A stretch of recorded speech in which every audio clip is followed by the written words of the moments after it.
everyone, welcome to Mr. Queen PH, and in today's video we will see what's coming to you in April 2025. As you all know, these are general readings, so it may not resonate with you completely, but if you want to consult with a trusted personal advisor who can give you individualized reading, I highly recommend my sponsor, Psychic Source. Psychic Source is the most trusted psychic service in the industry with over 35 years of experience. They provide intuitive guidance accessible to anyone through their community of professional and gifted advisors. You can connect with them at your most comfortable way through a phone call, video chat, or text. Psychic Source is committed to hope, healing, and empowerment. And if you're not happy with your last paid psychic reading, it's free. That's how confident they are, backing it up with a no-risk guarantee. Even if I'm a tarot reader myself, I still seek guidance to gain clarity from other psychics to see a different perspective, because sometimes I can be biased on how I read my own cards. And I'm so satisfied with my recent consultation with Venus. She's an advisor from Psychic Source. She gave me comfort and insights with the project that I'm working with. Now here's the good news. Psychic Source is giving an extra special discount to new customers from my channel. This is the best and highest value promotion in the industry, and other psychic brands don't even close. Just go to trypsychicsource.com/MrQueen and use my code MrQueen to try up to 40 minutes with an advisor for just $19.80. That is up to $240 value. 40 minutes will allow you to talk to multiple advisors, and you don't have to use all the minutes in one session. You can also call the number on the screen to get a reading, or scan this QR code to easily access the website. Again, that's trypsychicsource.com/MrQueen, or click the link in my description to connect with an advisor anytime, anywhere. Thank you so much, Psychic Source, for this opportunity. And now, let's go to your reading. Okay, Pisces, let's see what's coming to you ngayong April 2025. So, please subscribe to our channel to show your support. Like, share this video, at comment na rin kayo kung kayo ay naka-resonate.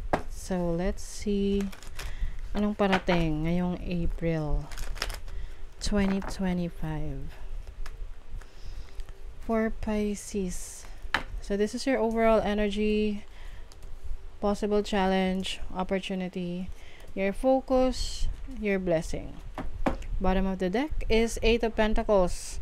So you're going to be busy, working a lot ngayong April.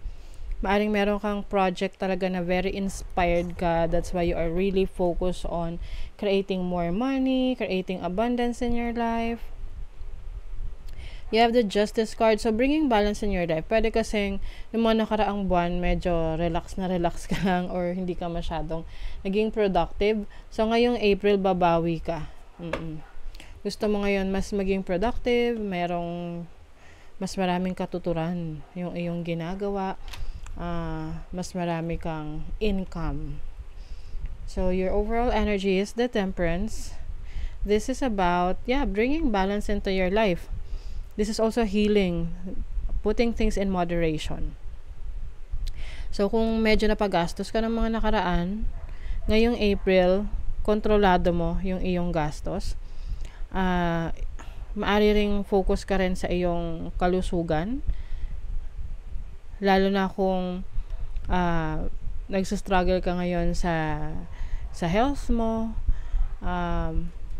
You are now having this balanced diet, no? Okay, and then your challenge is the King of Wands.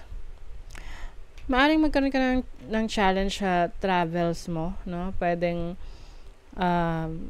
you might experience delay ng flights, o kaya ma-reschedule yung flight.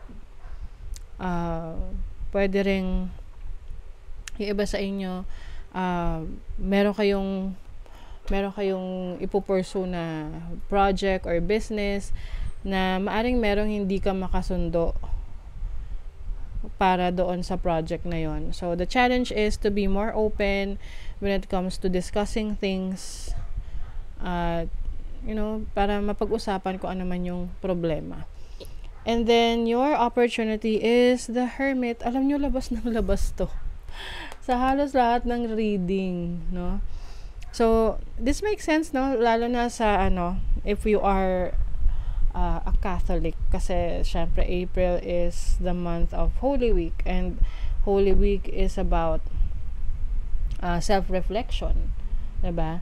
So, you might, maaring iba sa inyo, may opportunity kayo para sa sarili nyo to focus on ano yung mga bagay na dapat mo i-improve sa sarili mo. This can also mean shadow work. May isolation dito so you might be isolating yourself,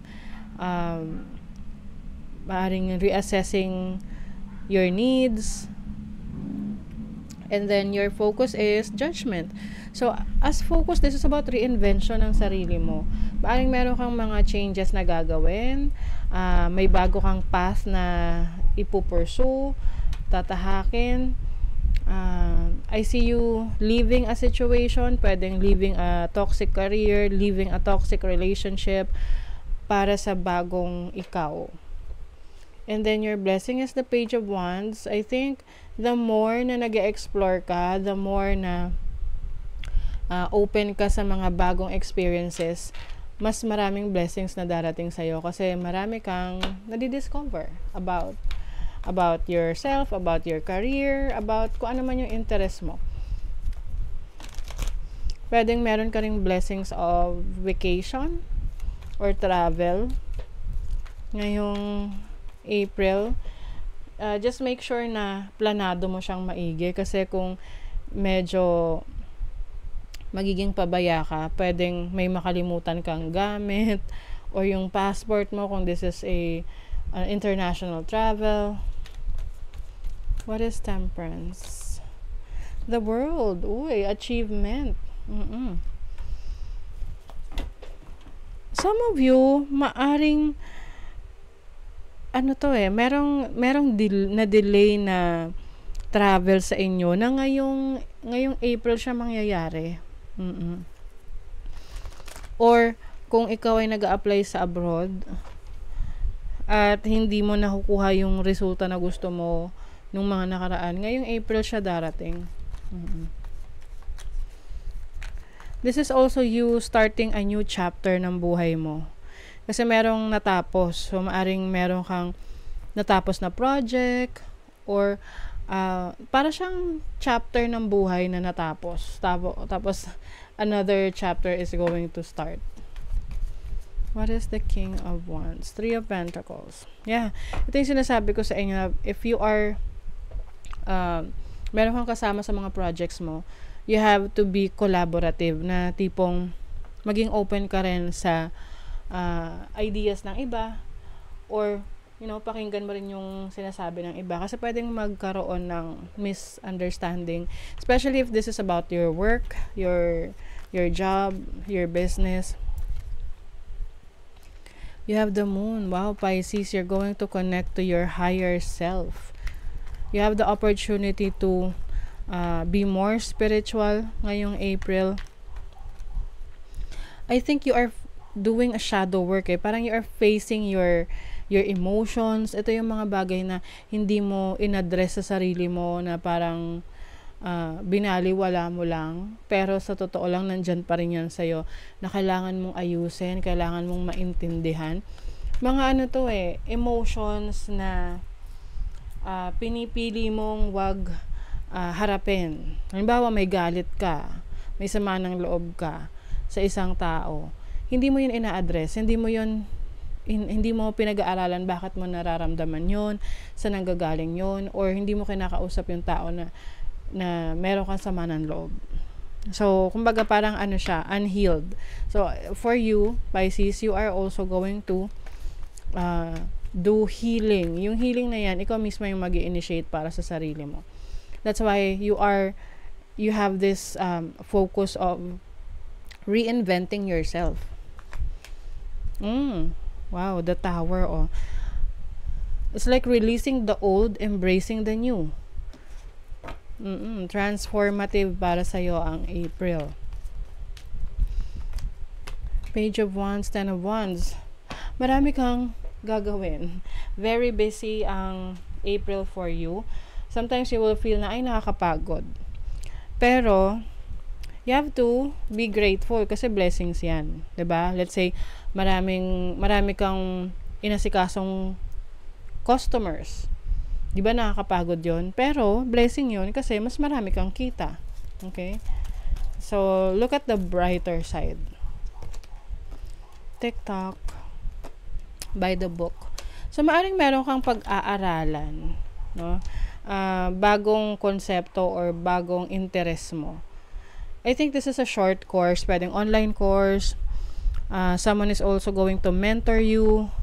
I think this will lead you to your destiny, or maaring meron kang inkling, yung parang isip mo na, mukhang ito yung interest ko, gusto kong subukan, gusto kong i-pursue. And yes, I think kaya siya gusto mo, may nararamdaman ka na gusto mo siyang gawin, is because yun yung purpose mo, yan yung life's purpose mo, or yung iyong destiny.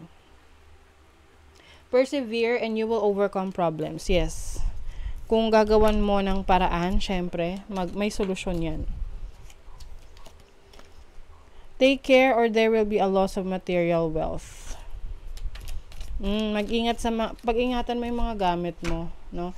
Pwedeng ito yung simpleng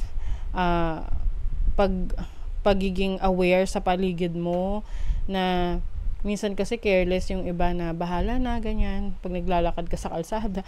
So, if may mga matataong lugar, umiwas sa mga matataong lugar, or if meron kang gamit na importante, you have to keep it safe. Control your anger or you will be sorry. Ayun. Kaya siguro nagkakaroon kayo ng self-reflection. Kasi baka, may awareness na kayo na pag kayo nagalit, biglang baka meron kayong nagagawang or nasasabi or nagagawang pwede nyo pagsisihan in the future. So, there is a major travel ngayong April for you. Or hindi man to travel for leisure or for vacation, pwede tong for work. Pay attention to your health as well, Pisces. And I really feel na meron talaga kayong i-let go na. This can be anything that is no longer serving you. Okay? So that is your reading, Pisces. Thank you so much. See you again.